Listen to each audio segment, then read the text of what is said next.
Good to know. So, to kick things off, though, we will start with kind of the same boring question that I always ask. It's a simple introduction. Who are you? Kind of little background on yourself, and let's dive into what this project really is. Sure. My name is BAYBE.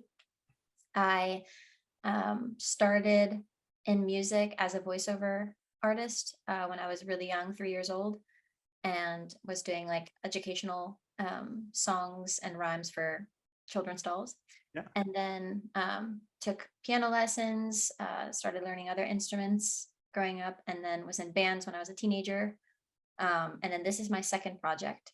I had a folk project first, and then realized that I was listening to metal and stuff, Right. meanwhile making folk music and going, what am I doing? And then Yeah. started BAYBE in 2019, I want to say.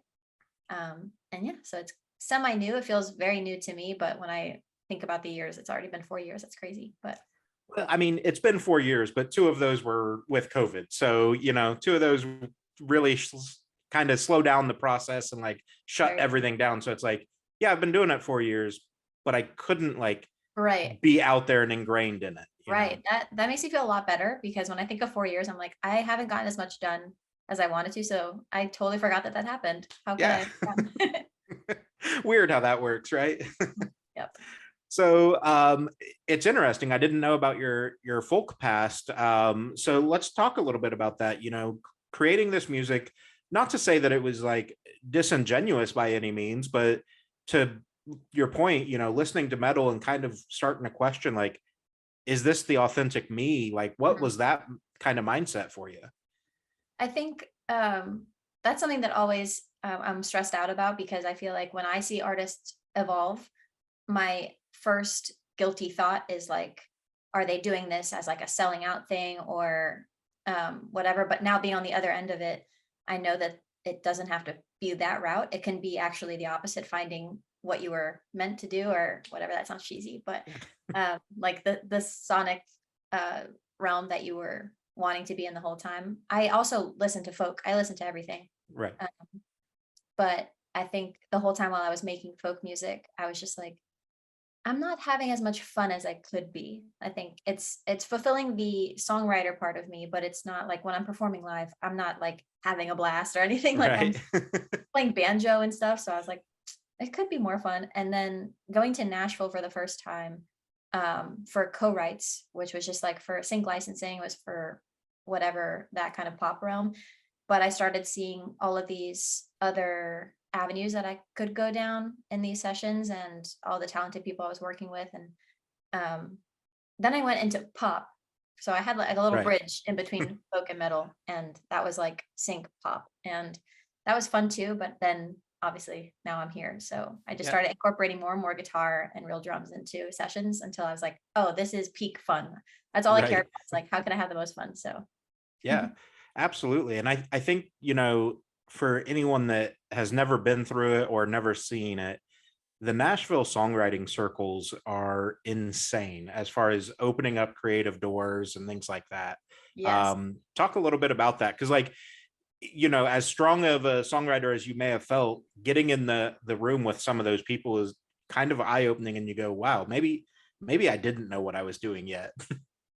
I think I felt that more on the production end because I was already producing at that point, but I was doing like basically demos, Right. like demo level of production. And then being in those rooms and with those people that I still work with to this day, like I just realized, oh my God, I need to step up my game for production. Like I am nowhere near where I should be because I also produce other artists and that's something I want to do for a long time. So I stopped doing sessions for a little bit and just like, hermited and learned a lot and then went back out into production. But for songwriting, I will say that I feel um like Nashville lacks the rock writing Hmm.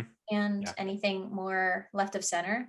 So I kind of felt the opposite a little bit where I was in certain rooms and going, everybody's writing is pretty bland here. And then I would be in other rooms and I was like, these are my people. And then those people I Yeah. keep with, of course. But I think, I don't know. I think there's such a variety of musicianship in Nashville that there's a lot of really talented people and a lot of people that are just kind of following the formulas. So I try to Yeah. avoid Well, and especially, Nashville has the stereotype, right? Like it's the heart of country. So them. you have a ton of that type of stuff, the singer-songwriter, the folk, the country, and it's like you just said, okay, guys, we're following the formula. We know these songs will sell, they'll do okay, but like, is At what everybody cost? loving? Yeah, is everybody loving what they're doing? Like, is everybody Right. happy? Yeah, that's definitely something I look for in when I'm doing co-writes, which I don't do so much anymore. After I found those specific people, that's who is on my schedule now. But Right. um, I think, yeah, like the people that were really passionate and excited about trying new genres and adding new things into their repertoire of like what they produce, those are the people that I gravitated towards instead of course, like who wants to be in a room with people that are doing the same thing every session? Yeah. Yeah. I mean, I dog on them a lot, but you don't want to be Nickelback, right? You don't want to write the same record time after time. Sure, they've What are sold you talking millions about? of That's them. the best band ever. I mean, so to kind of tie them into your sound though, like their newest couple singles, hang on, bear with me. Their newest couple singles have went into that like much heavier and almost metal feel. Oh, So really? I haven't yeah, listened. you'll have to go check out. I don't know the name of it because I don't follow them that closely, but they have a track that they just released. I think it was this year that is borderline a metal track, and it's like, okay, like are they finally going? The Right. formula was cool, but now let's have fun. That would be great. Yeah, I feel like there are a lot of cool metal things happening. Yeah, I also feel like that is going into like a more commercial realm with like the pop punk stuff that I don't love. That like people are just kind of going, I guess we'll add guitars into our pop music and hope it sells. yeah, So I'm like weary of people transitioning into metal, even though I'm literally one of them. But right. But I, well, I think the difference is, and this isn't me trying to blow smoke or anything like that, but I think the difference is like you're kind of fusing several different genres together, right. and it's creating this kind of soundscape that only a couple people exist in right now. Like honestly, you and Banshee are the only two that I can think of doing Mm, like a rap metal, a that's little bit true. of screaming, a little Yeah, her heavier. screams are crazy. Dude, she's so sick. I don't even understand what part of her voice is making that. Yeah, yeah, she is insane. But I think, you guys are starting to kind of carve out your own path, and I Right. think to your point on the a little bit of commercialization of metal, Bring Me the Horizon's the easy example of that Mm, they started shifting the norm, and mhm. people went, "Oh, they're working with Ed Sheeran, like maybe this is acceptable." Right, which is interesting because I love them. But yeah, like their new stuff, I'm just like, I don't know. Right, it's borderline. They change so much, they evolve so much with every Yeah, album, and it's like right. I think part of it is to satisfy Ollie needing to constantly push envelopes and things like that. For But sure. but the other part of it, I think, is literally they just want to go out and make as much chaos as possible. Right, which is respectable in its own way. I love them. Yeah. Yeah. Yeah, they're dope. Yeah. So let's talk a little bit about your project. Like I said, you're kind of genre fusing a lot of things together. Um, you're a little bit metal, a little bit hip hop, still a little bit pop in some senses. Um, what's it been like to, find your soundscape, if you will? Mm. And now with the EP that's getting ready to drop, actually, as of this episode going live, it'll be coming out in just a couple days. So you've got this EP that's going to drop, and you're going to be kind of standing here going, "Look at me. This is who I am. This is what I'm capable of." Yeah. I think this is the first time I've ever felt that, which is awesome. Every time it's always felt like I'm proud of what I'm releasing, but it's not quite scratching the itch of what I've always wanted to do. And I think that took working with the right people. Um, and all of my sessions are always just two people, including me. So it's only one other person, and that's really Yeah, important to me because I feel like that's such an important relationship yeah, um, and experience. So there are the three producers on the EP are three of the people in Nashville that have completely like open arm welcomed my heavy desire. Like anything that I right. wanted to add in a song, they were like, "Yeah, let's push the envelope." Everybody else is kind of like, "Yeah, like I don't know if there's like a market for that or whatever." And then that was probably the last session we did. These three people, Stephen Schmolt, Paige Blue, Nate Dodge, They all three of them have grown up listening to the same kind of metal, post-hardcore, Mhm. anything in that realm. So there were definitely like countless songs with each of them that we have worked on leading up to these songs that we kind of um like whittled away at trial and error, what we liked and what we didn't like sonically, Mhm.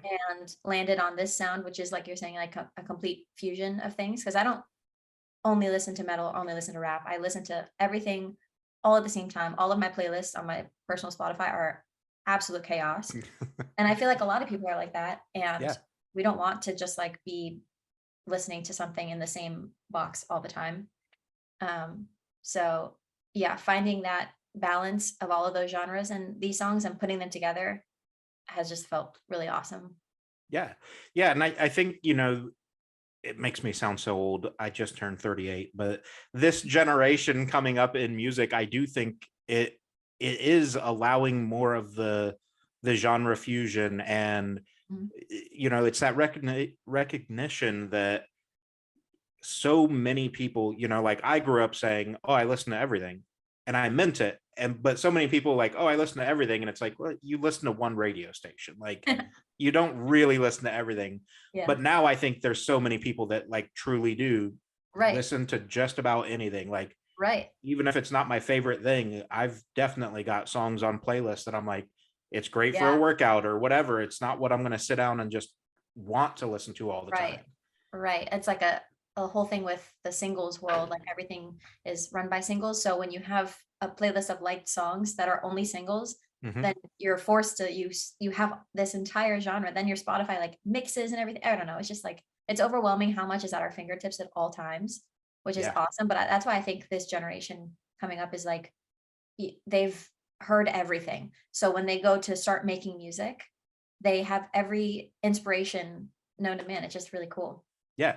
Yeah, it is. And, you know, I think maybe a double-edged sword to some extent, but the ease of being able to release music now too, you know, back in the day it was Mhm. much harder, but now between SoundCloud and DistroKid and all those things that you can push to everywhere, Right. anybody, theoretically anybody that has some level of technical skill can get it out there.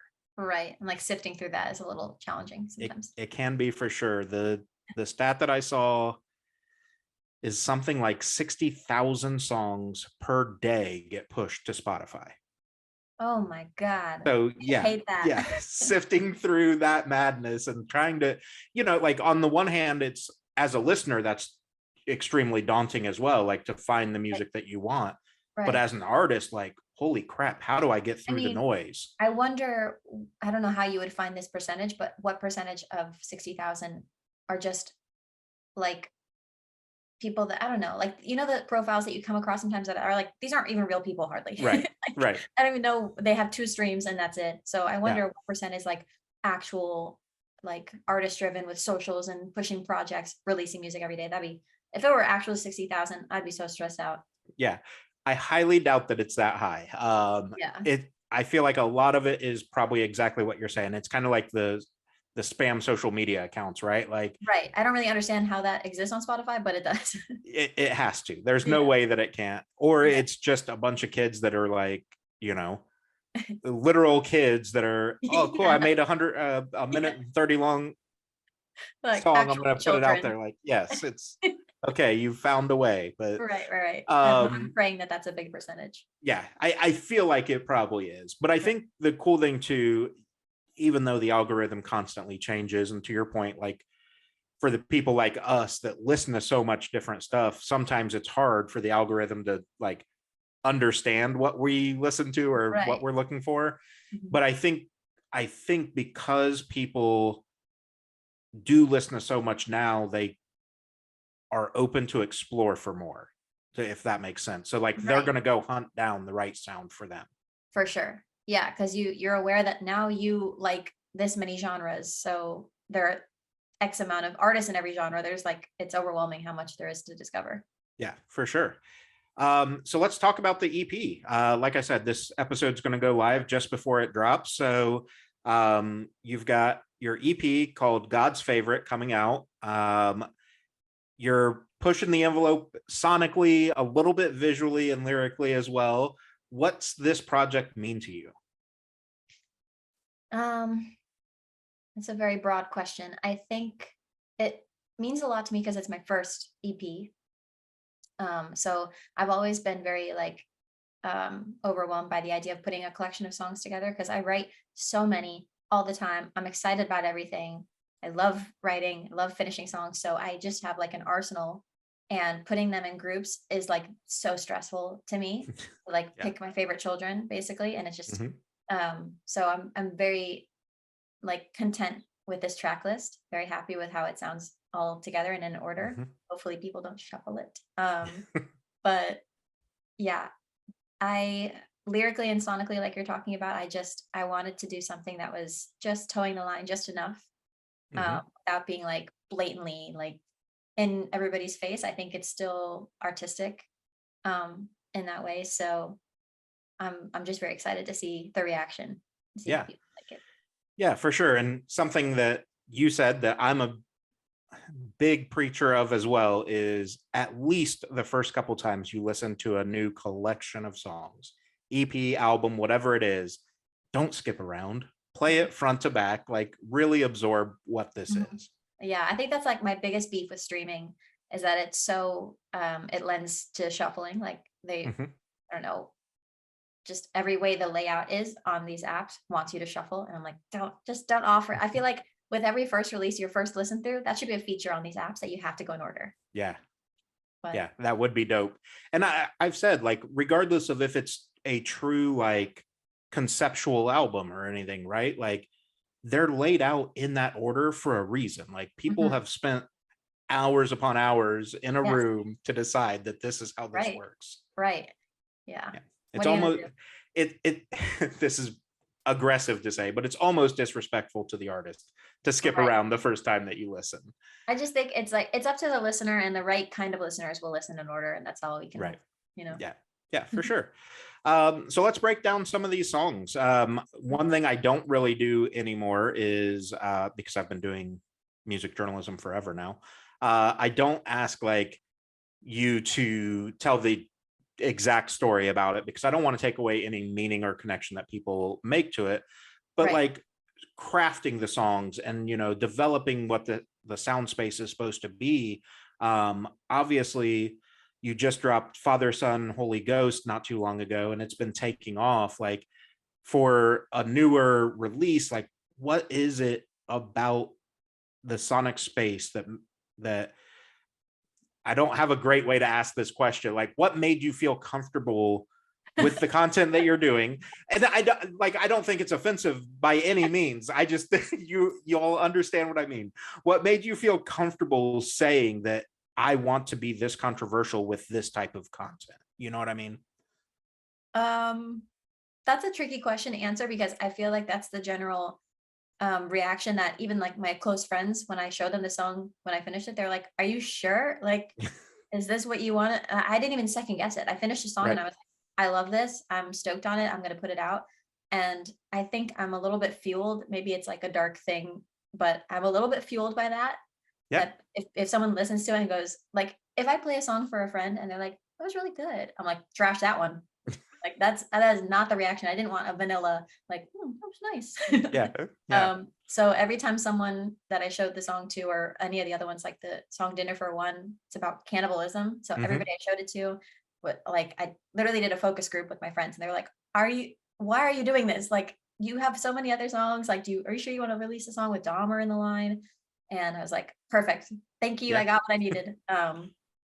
But I don't know. I hope that answers your question. I'm not uncomfortable with it at all. I think Right. that fuels it more. Yeah, no, and I don't think you should be uncomfortable with it. Like I said, to me, it's not offensive or that. Okay, yeah, Like, sure, it's controversial if you are taking it at the most black and white aspect of it. which But is if common for the internet, so that's what's happening. right, right. But But if yeah, you're an open-minded individual and looking at it, it's like, oh, I get where this play on words is. I understand like where the mind is kind of fighting the duality of religion versus not and things like that. Right. Yeah. It's not so surface, even though it just sounds like a silly, like mocking song, but it's a little more than that. So I definitely don't ever want to be offensive. Right. Um, but on the other hand, like questioning things and bringing things to light and with humor involved too is really fun and important, I think.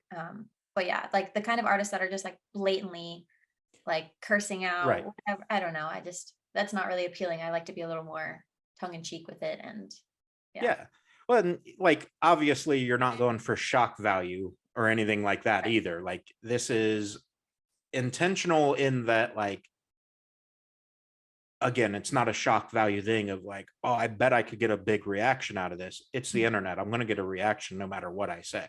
I Right. could say that the sky is blue and people are going to be like, nope, it's green. Like, Right. you're wrong. You've been lied to your whole life. And I'm like, okay, but no, that's what it is. Yeah. So, I think you're right. I think there's a little bit of, regardless of what you do, people are going to see it in kind of a black and white surface level. For sure. Um, but like you mentioned with Dinner for One, which is one of my favorite songs that I've come across on your Spotify and everything so far, is I think it's a really fun song because it does kind of put it in people's face, put it in the listener's face of like, check this out. Like, I'm being gross, quote unquote, for the audio version. Um, I'm being gross, but like if you actually dive into this song, there's so much more meaning to it than just literal cannibalism. Right, right. It didn't start as like, how can we make a ridiculous song about cannibalism and mention Dahmer? Like that was never a sentence, which is why it was such a shock that like I got like mini canceled for that song on TikTok.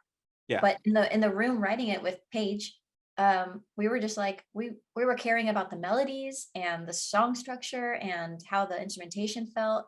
And those lyrics just like came so naturally. And we started it as like, how can we write a song about loving when someone so much you just want to like, it's not a literal Right. cannibalism song. And people are gonna take what they're gonna take from songs. Yeah. Well, and it's like you said, it's tongue in cheek, right? Like so many people, especially in pop culture and movies and whatnot, like you said, the loving someone so much, and it's like, oh, I could just eat you up, and it's like, Mhm. okay, I'm playing on the idiom Right, here. Like, let's do that. right. And like, yeah, at what point is that not allowed? Well, yeah, it's the age of the internet and cancel culture. So, Yeah. um, Stray Dog is another one that I think the deeper meaning is potentially lost on a lot of people. The obedience factor that you talk about and things like that. Um, Obviously, again, without, unless you decide you want to give the whole story, but like how much of that is real life influence into like that I've seen this happen or this has happened to me, like, and kind of pushing that narrative to the side and saying this isn't really okay. Like, Right.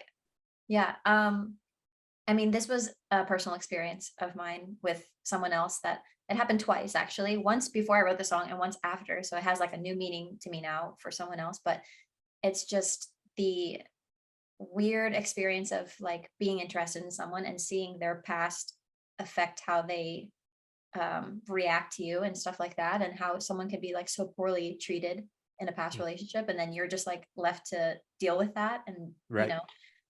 but yeah, I don't think anybody's like really, maybe they are, and I'm just not hearing about it. But I think that people are taking like the very surface level meaning of like sit and stay, and how I mean, the video, we have like a Doberman in it, so Right. definitely like played up on that. But yeah, it's totally about what you were saying, like obedience and kind of abusive, emotionally abusive relationships, and how they, get passed along to the next one with that person, and how other people, even if I'm not doing anything wrong, this person is reacting to me in this way, and I'm going, I didn't do any of those things to you, like Yeah.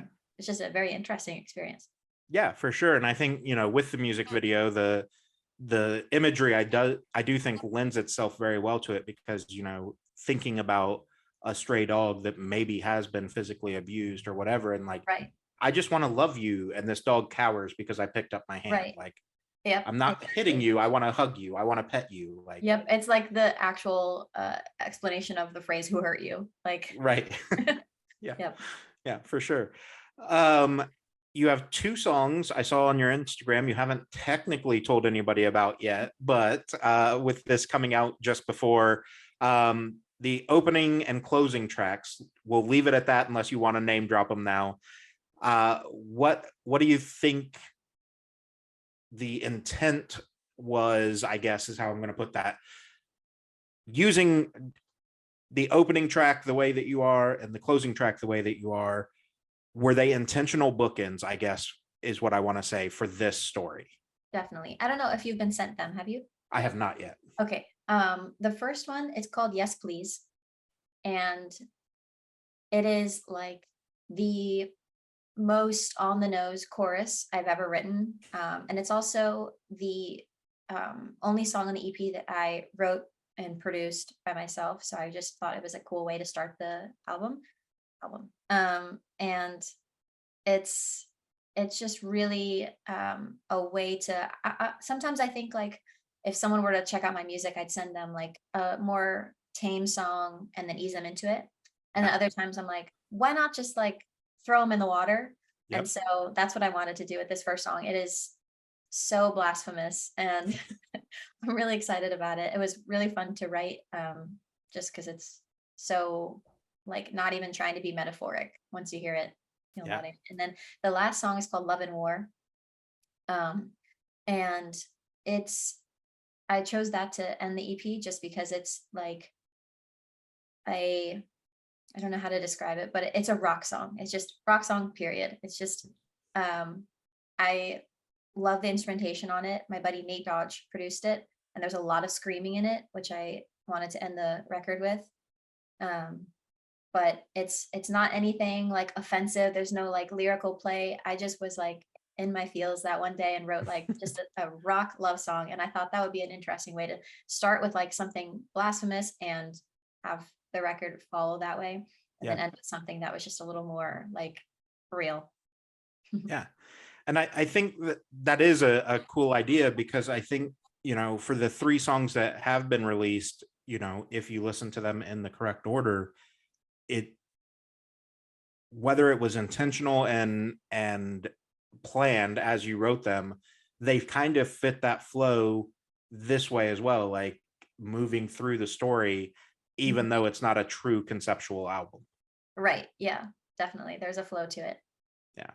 Mhm. So let's talk a little bit about, you've got, the very semi-religious, let's call it very religious imagery with it, with the whole surrounding the whole EP called God's Favorite. Um, with whatever you're comfortable discussing around that, the I think society has moved to more of a I don't like organized religion type of thing, and it's becoming more and more acceptable and things like that. Is that kind of where your head's at with a lot of this, as well as that, there's so much maybe hypocrisy built into organized religion, and you know what I mean? Oh yeah, you hit the nail on the head. I think the whole hypocrisy thing and the fact that there is so much evil within the church, which is such an ironic thing. I used to be involved in the church. I was a worship leader for 6 years. And I have nothing against, I have a lot of religious friends, and again, I never want to be offensive or disrespectful. Um, I just think that in, like you're saying, in society, there's a lot of hate coming from that, which is supposed to be based in love and being good.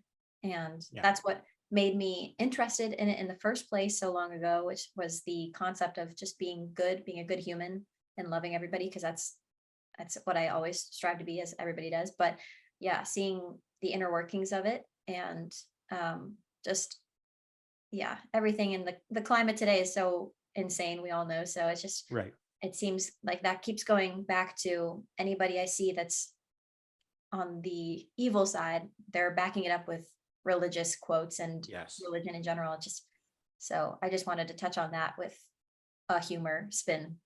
Yeah, for sure. And I think you did an incredible job. And I think, I'm in that same boat where, like, I'm much more what I would consider spiritual rather than religious type of thing.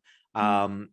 And same thing, like I was involved in church for a very long time, and seeing the inner workings and hypocrisy, and getting to the point where exactly what you just said, where all these radical and extreme views are being Right, quote unquote justified because, right. well, my religion says, and it's like, Hmm. if you've all read the books, like whatever religion it is, read the book again, because the ultimate Hmm. message is just be a good person. Like, Right. Just love.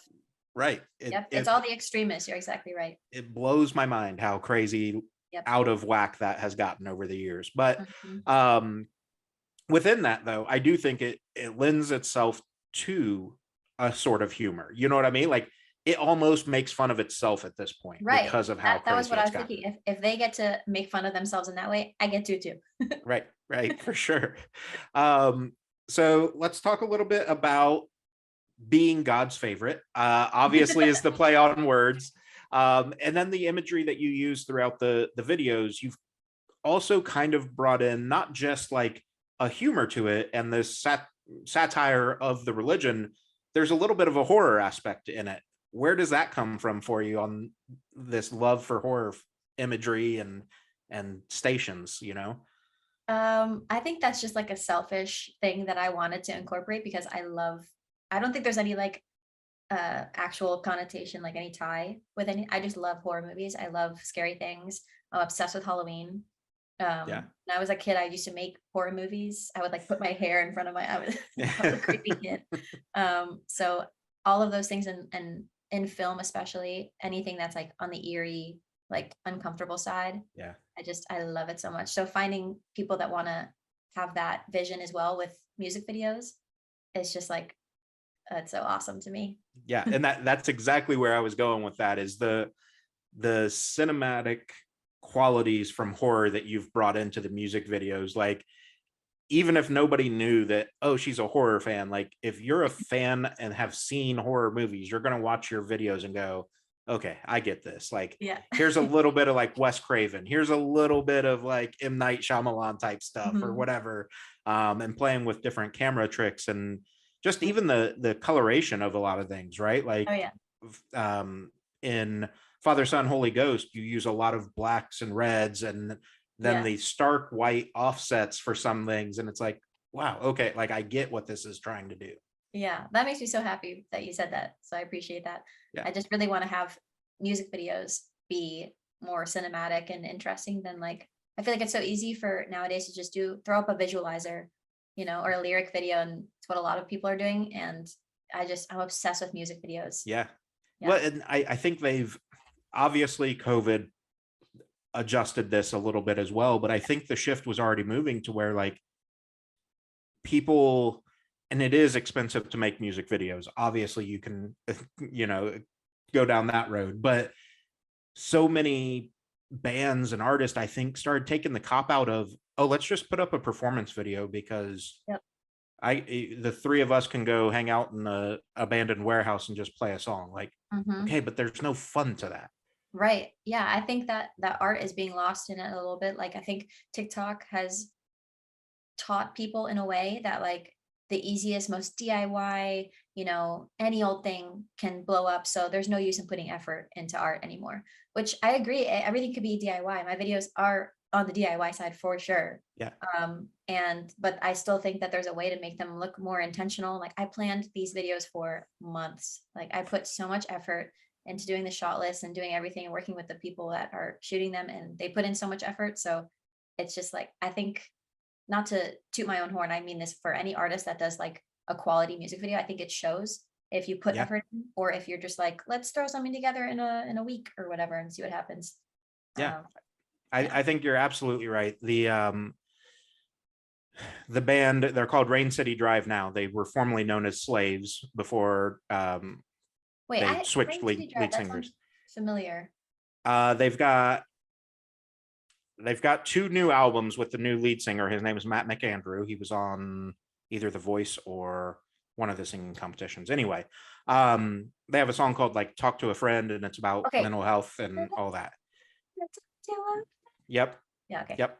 So when they were doing the music videos for that album, it was one of those things where it was like, guys, we have 2 weeks before we go on tour, and they grabbed their video guy, the band, and a couple friends, and they went out and they filmed in a warehouse, filmed in a junkyard in the desert, and tried to make a cohesive story. And it worked. But at the same time, you're like, it literally feels like you were looking at the warehouse for that song, and then you turned around to look at the desert for this song. And then, you know what I mean? Like Right. everything felt like it was just right there. Right. Exactly. Yeah. It just turns into like let's just find a location, any old location. Let's Mm-hmm. put the band there. Like what is separating that from any other video on the internet? It's just you're just Yeah. falling into like the rest. I don't know. Yeah. No, I totally agree with you. I think, again, me playing the age card, but being 38, I remember watching MTV back when they actually had music videos and stuff. And Right. like that was fun. Like, oh, what are they coming out Right. with this week or whatever? Mhm. And now it's like, oh, they did a music video for that. Cool. Like it just doesn't have that same appeal anymore. Yeah. I think like I'm holding so tightly onto that. Even like 10 years ago when Hmm. artists were doing just the most cinematic, awesome, weird music videos, um, and conceptual stuff. And I feel like it is leaving and I don't want it to. And Right. everybody like that I talk to that I'm like, I need a music video for this song. And they're like, why? Like just release a song. Let's just keep moving on. I'm like, I need to do when I wrote the song, I had the video idea. These are all the same thing to me. I need to do it. It's so and like I just don't even think that there's a market for music videos right now, which sucks. It is a weird space. Like Yeah. obviously YouTube still puts them all up and all that, but like I do think you're right. Like there's no desire or incentive Right. for people to go find the music video. No, kids aren't like sitting at home browsing music videos anymore. Yeah. It's just like they're on TikTok instead or whatever they're doing. They're not like obsessing over artists and diving into every music video they have like we used to do. Yeah. Yeah. And I can't even begin to tell you the YouTube rabbit holes that I went down back in the day. Right. That's what made it so awesome. And Oh, you can find so many artists that way, but whatever. Maybe we're yeah, both just aging ourselves in this conversation. probably. But swinging it back around to the EP for you, you've got the EP release show coming up in Nashville on May the 3rd. At the end, let's talk a little bit about that. Like, obviously, Nashville holds a special place in your heart. It makes sense to do the EP release there. Kind of what's gone into this plan for you? um yeah, so the venue choice is interesting because I played another show, only one other show before, and it was also in Nashville. It was my like kind of start of the project, and it was at a venue called Exit In, which is kind of a historic venue in town, Mm-hmm. and it's much bigger than the End. Um, but the End is kind of one of those like, have you ever been to this venue or No, in no, I've Nashville? heard great stories about it, but I've never been Yeah, to it. it's like a different kind of historic, and it's just like a grungy, cool venue, and it's been having a lot of great shows lately. So I just thought that would be a cool choice. Yeah, Um, but yeah, I don't play shows very often. That other show, Exit In, was January 2021, I think, right before the world shut down. or a year after. Wasn't that 2020? Am I tripping? Wait, maybe it was January 2022. You might be right. Maybe it was 2020 when the hard Yeah, lockdown came in, and yeah. then yeah, So whenever it was over a year ago was when I played right. my first show. And then in between that has been nothing. I had like a release party where I played a couple of songs, but that was nothing.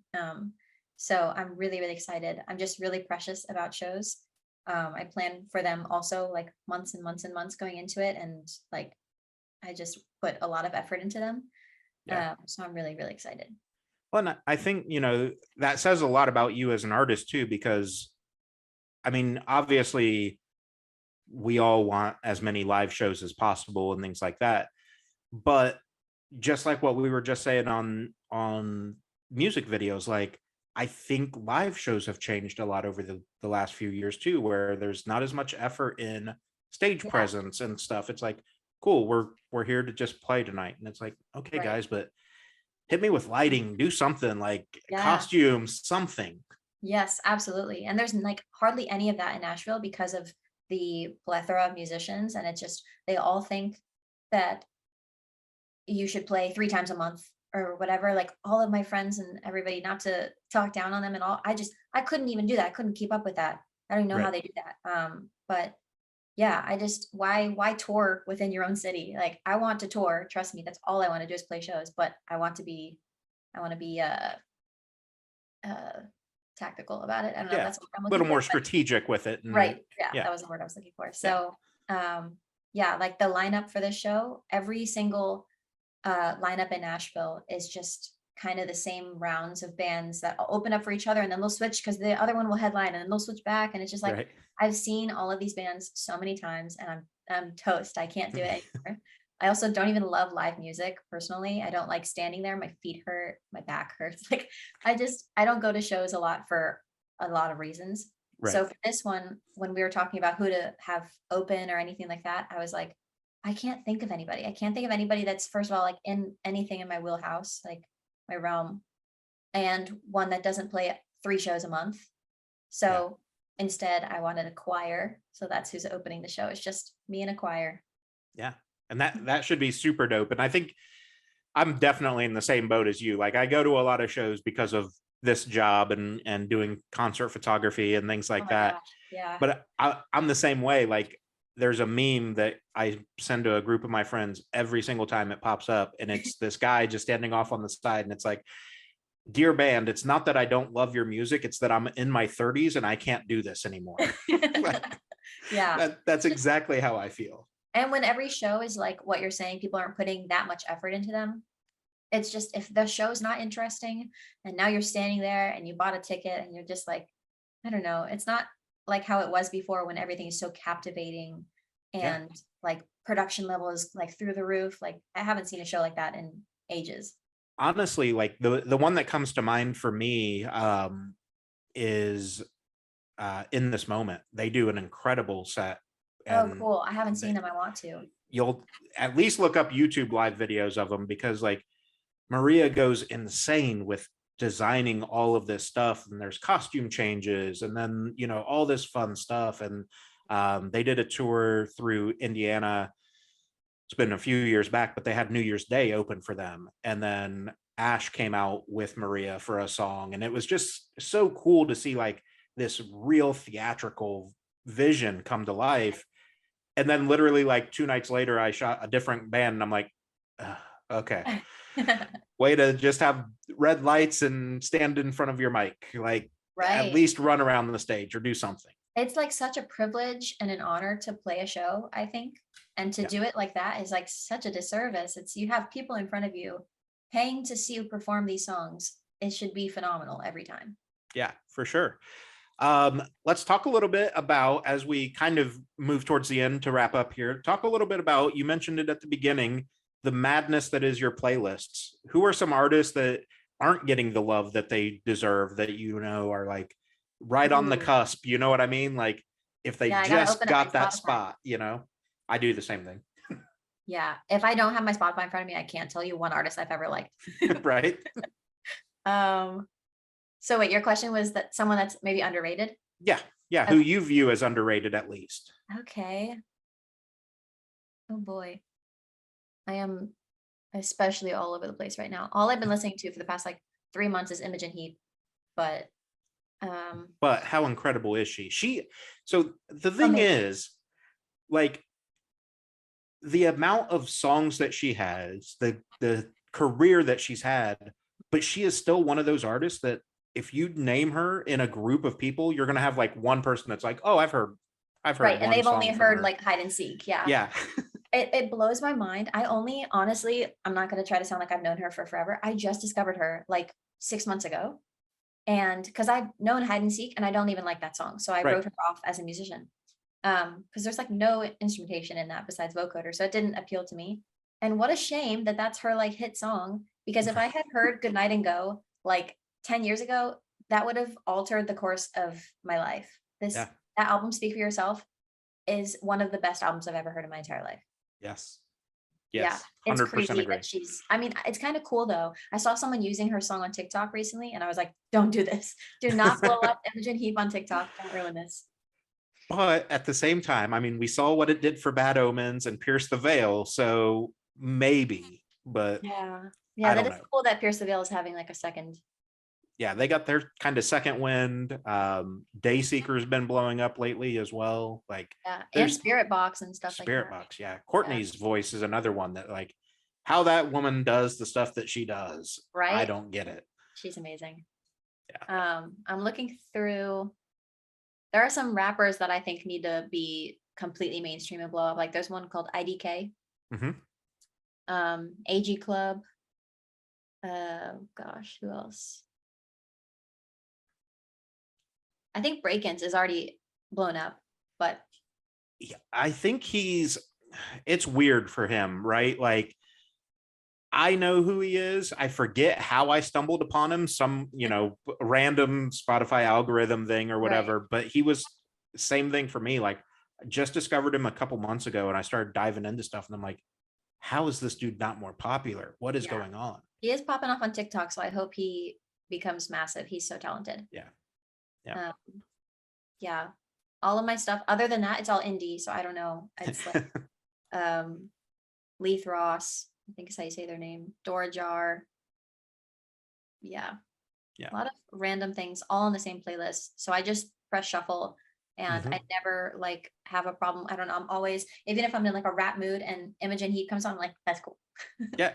But and like, again, the human nature, right? Like the amount of attention span that we all have and stuff like that. It's like I can be in a rap mood or a metal mood, Right. but I can give up 3 minutes to relax to Imogen Heap and then come Yeah. back into it. Yeah, that's so true with our attention span. I wonder if had it not been for iPhones and stuff, if we would still feel the same. Probably not. Yeah. Having the internet, smartphone in general, having the internet like at your fingertips in your pocket at all times, Yep. it makes me sound so old, but it really has ruined a lot of us because It's awful. if you I'm older than Google, but I remember, like you didn't get on the internet until you got home. Like if somebody told you Right. about something, you Mhm. might be able to go home and find it. And even then, it was like Right. the internet was so young that maybe it exists, maybe it doesn't. Like Right. Yeah. That's you so you true. went down to the Blockbuster or whatever to rent movies. You couldn't go online and pirate anything. Like, I want that time back so oh badly. yeah, Oh my gosh, so yeah. badly. That would be so lovely. I gave up my phone recently for 5 months and it was the most peaceful 5 months of my existence. It was awesome. Yeah. Yeah. I told someone just the other day, we were talking about social media and stuff. And I was like, honestly, like my personal social media, I don't use that much. Like if I didn't have a podcast and a business that I I'm say the working, same thing. Oh, there's no shot I would have a social media. I don't know no, how people just like have it for their personal lives and are also addicted to it. yeah, it blows my mind. Yeah, it's Blows crazy. my mind. Uh, so something I've been doing recently is I bought this game called Hot Takes, and that's what I'm using for my wrap up questions now. So Okay. some of them are a little more controversial than others. I think this one's pretty safe, but this one is that the opinion is waffles are better than pancakes. Um, I'm gonna say false. Even though I primarily eat waffles because I have one of those cute little waffle makers, but Right? anytime I've ever gotten a waffle out in public at a restaurant, it never hits. And pancakes They're always hit. trash. They Yeah, are trash. yeah. They If never it's hit. if it's homemade, I would agree. Homemade, I Yeah, want a waffle. If right. I'm going out They're anywhere, like it's hard got as to a be a rock for pancake. no Yeah, reason. got to be a pancake. Okay. And then the last one that we'll use, and I think this one's very fitting for you. Trauma makes you funnier, Yeah, true. Very true. right? Need I Like, say more? no. And I have a second podcast called Musicians for Mental Health, and I just Oh, cool.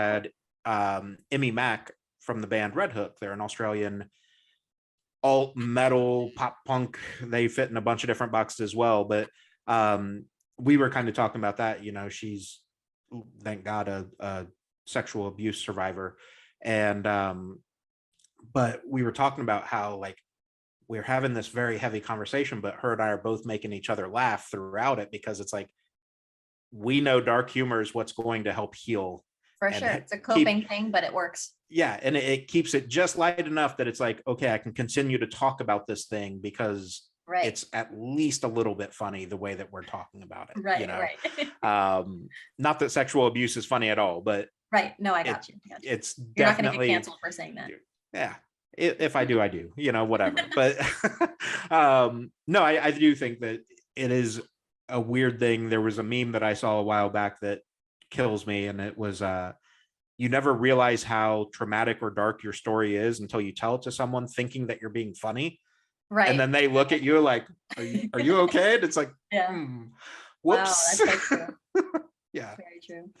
So obviously I'll link all your socials and everything, but what's the best way, as we just shit talked social media, Yeah, what's right. the best way to I'm find good you with online? socials. Yep. Yeah. Instagram is baby official, BAYBE, spelled like maybe. That's what I always say in person. Yeah. And then TikTok, baby official. Awesome. Uh, obviously we want people to get out to the end. Tickets are still available from what I can tell. Relatively cheap, $12 advance. 18 plus show, just because obviously that's the venue issue more than anything, right? But I think it's a good idea considering my song content. yeah, I would agree. Definitely don't need like a 12-year-old in the in the crowd listening to it necessarily, but hopefully, you know, that packs out. And I think you're on the right path as far as, or the right concept anyway, for being intentional with the shows and things like that, at least in this stage, because again, live music is, as much as I do love it, there's not enough like excitement behind it anymore because of it being washed out. Right. So I think, you know, again, you're on the right path there. I'm stoked for you. This album, EP, whatever we're gonna call it, I think is dope. I'm really excited to see what else you have in store, because I think this is, you know, at least from what I've heard and going back through your back catalog, it's a great piece as an introduction to like, look at what I can do. And I'm like, the beautiful thing is you didn't put yourself in such a box with this EP either. Like, the doors are clearly open that I can go step in this direction or Right. go over here. So Yeah. really excited to see what you have coming up. Thank you so much. I appreciate that. Yeah, absolutely. I appreciate your time. And again, thanks for shifting this, and That's it. we'll keep you posted on everything, but this will go live just a couple days before the EP, and Awesome. stoked for you. Yay. Thank you so much. It was nice meeting you. Yeah, nice meeting you. All right. Have a good night. You too. Bye.